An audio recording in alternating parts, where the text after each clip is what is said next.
Hello friends. चलिए हम लोग आज करेंगे केस स्टडी नंबर 11 का एमसीक्यूज़ नंबर 1 एंड 3। ये हमें पूछा था हर्षित ने। तो चलिए देखते हैं क्या है। Based on the above facts mister mannans residential status in India for previous year 2021 and previous year 16-17 is. ठीक है, मिस्टर मैनन का यहाँ पे रेजिडेंशियल स्टेटस हमें बताना है। और थर्ड क्या बताना है, N an exhausted basic exemption limit, if any, of Mr. James for assessment year 21-22 can be adjusted against। मतलब यहाँ पे एग्जॉस्टेड है, यहाँ पे बेसिक एग्जामेशन लिमिट, तो वो हम सेटअप कर सकते हैं नहीं कर सकते। चलिए ये तो एक्सप्लेन करेंगे बाद में। वैसे ज़्यादा मुश्किल तो नहीं लग रहा ये एमसीक्यूज़ दोनों, फिर भी देखते हैं क्या है। मिस्टर मैनन से रिलेटेड फैक्ट्स क्या हैं, तो ये रहा। पहले मैं रेजिडेंट होने के लिए क्या क्या कंडीशन होते हैं वो आपको एक्सप्लेन कर देता हूँ। वैसे आपको तो ऑलरेडी पता होगा क्योंकि ये तो इजी प्रोविजंस हैं, फिर भी मैं एक्सप्लेन करता हूँ, आपका रिवीजन हो जाएगा। पहला तो क्या होना चाहिए, अगर इंडिया में वो 182 डेज़ और इससे अधिक रहता है तो वो रेजिडेंट होगा। या तो ये कंडीशन सेटिस्फाई होना चाहिए, या तो सेकंड कंडीशन क्या होना चाहिए, या तो प्रीवियस ईयर में तो वो कम से कम 60 डेज़ रहा हो, लेकिन preceding the previous immediately for previous year preceding the previous year में कम से कम 365 डेज़ रहा हो। ये दोनों में से अगर कोई भी कंडीशन सेटिस्फाई होता है तो वो रेजिडेंट हो जाएगा इंडिया में। और रेजिडेंट और ऑर्डिनरी रेजिडेंट होने के लिए क्या होगा, यहाँ पे दो कंडीशन सेटिस्फाई होना चाहिए। याद रखिएगा कि दोनों कंडीशन होनी चाहिए सेटिस्फाई। अगर कोई एक सेटिस्फाई होता है तो नहीं होना हो resident, but not ordinary resident हो जाएगा।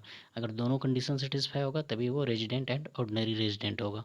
तो ये क्या कंडीशन है, पहला कंडीशन तो है कि immediately preceding the previous year 10 years immediately preceding the previous year में क्या होना चाहिए, वो एटलीस्ट दो प्रीवियस ईयर में रेजिडेंट होना चाहिए। Individual is a resident at least to previous year in the 10 years preceding the previous year. ठीक है। और सेकंड कंडीशन क्या है कि immediately 7 years he stayed his stay in India is at least 730 days in 7 years immediately preceding the previous year. ठीक है, कम से कम 730 days के लिए वो इंडिया में रहा हो पिछले 7 सालों में, जो कि प्रीसीडिंग द प्रीवियस ईयर होगा। ठीक है ना।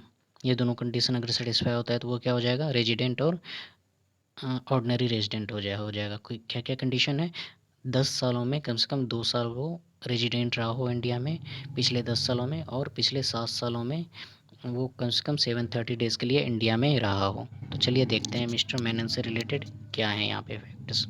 Mister Menen, a citizen of India, is 48 years, for the first time moved for employment purpose to country X, a country outside India। देखिए यहाँ पे फर्स्ट टाइम वो मूव कर रहा है, मतलब इसके पहले क्या था, वो इंडिया में ही रहा करता था। तो 1 सितंबर 2016 he was employed with consulting firm in country X. Since then he has visited India during the previous year 16-17, 17-18, 18-19, 19-20, 20-21 for 30 days, 50 days, 50 days, 170 days and 110 days। ठीक है, तो ये हो गए। और प्रीवियस ईयर में क्या है कि उसने 2021 में कब छोड़ा है उसने इंडिया को, 1 सितंबर को उसने इंडिया को छोड़ा है। तो कितने महीने वो इंडिया में रह गया, अप्रैल, मई, जून, जुलाई, अगस्त। अगस्त का 5 महीना और 1 सितंबर। अगस्त, अप्रैल हो गया, मई हो गया, जून जून हो गया, जुलाई हो गया, अगस्त हो गया, सितंबर हो गया। हाँ, तो टोटल 184 डेज़ हो जाएगा, और 30 डेज़ वो बाद में इंडिया में भी आता है। ठीक है। यहाँ पे क्या दिया हुआ है कि he since then he visited India during the previous year 16-17, कितने दिन के लिए, 30 दिनों के लिए। तो ये 5 महीने और 1 दिन तो उधर हो गया और 30 दिन इधर हो गया, टोटल 184 डेज़ हो जाता है। तो क्या है, इस प्रीवियस ईयर में 182 डेज़ से ज़्यादा रह रहा है तो क्या हो गया, रेजिडेंट हो गया।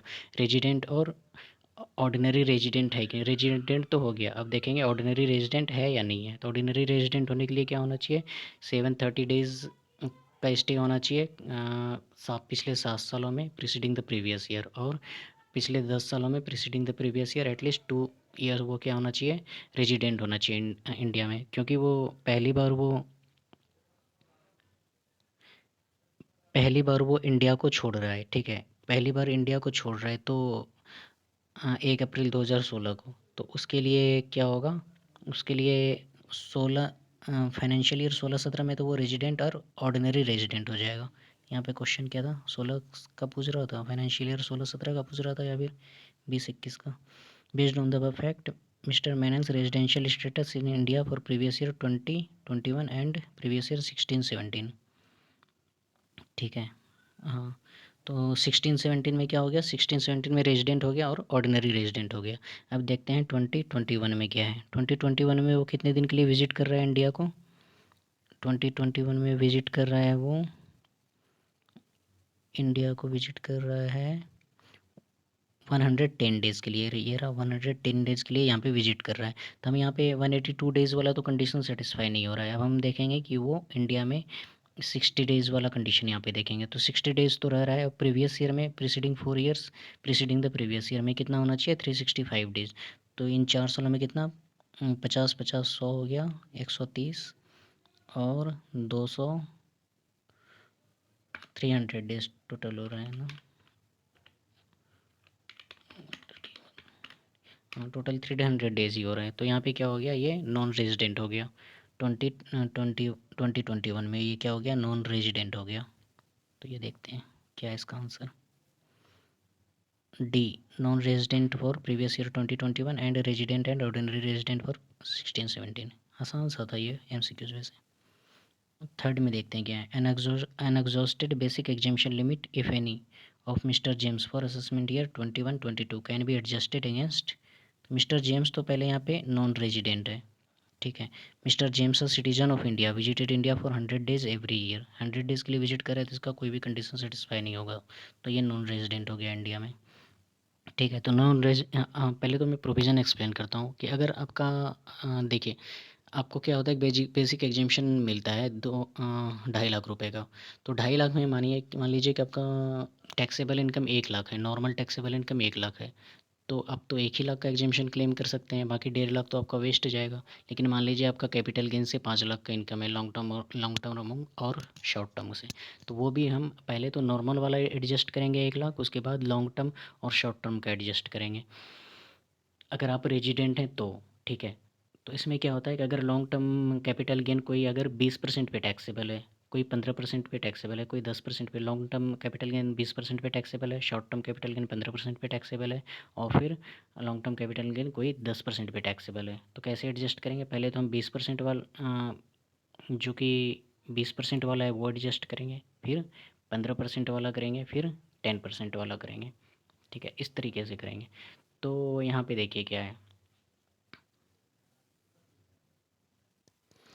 हाँ, तो इस ऑर्डर में अगर हम सेटअप करते हैं तो क्या होगा, टैक्सेबल पर्सन को क्या होगा, बेनिफिट होगा यहाँ पे, ठीक है। क्योंकि ज़्यादा ज़्यादा रेट वाला इनकम पहले पहले सेट ऑफ हो जाएगा, ठीक है। तो इस तरीके से सेट ऑफ करेंगे। लेकिन क्या होगा अगर ये in case of non resident, तो नॉन रेजिडेंट के केस में ऐसा नहीं है। नॉन रेजिडेंट के केस में हम ये बेनिफिट नहीं ले सकते। अगर उसका नॉर्मल टैक्सेबल इनकम अगर कम है एग्जेम्पशन लिमिट से, तो वो एलटीसीजी और एसटीसीजी से सेट ऑफ नहीं कर सकता है।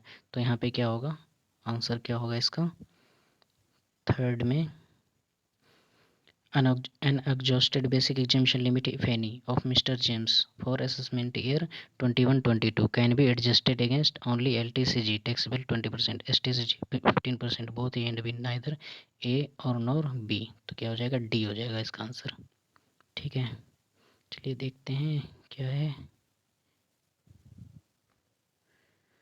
थर्ड का क्या हो गया, डी हो गया, और फर्स्ट का भी क्या है, डी है, non resident for previous year 2021 and resident and ordinary resident for previous year 16-17। वैसे इजी था क्वेश्चन। तो आपका चलिए कॉन्सेप्ट तो अच्छे से रिवाइज हो ही गया होगा ये। तो आपको कोई और भी डाउट हो एमसीक्यूज़ वगैरह में, तो आप पूछ सकते हैं, मुझे कमेंट बॉक्स में कमेंट करिए और बताइए कि आपको कैसा लगा, और वीडियो को लाइक करिए, सब्सक्राइब करिए। Thank you.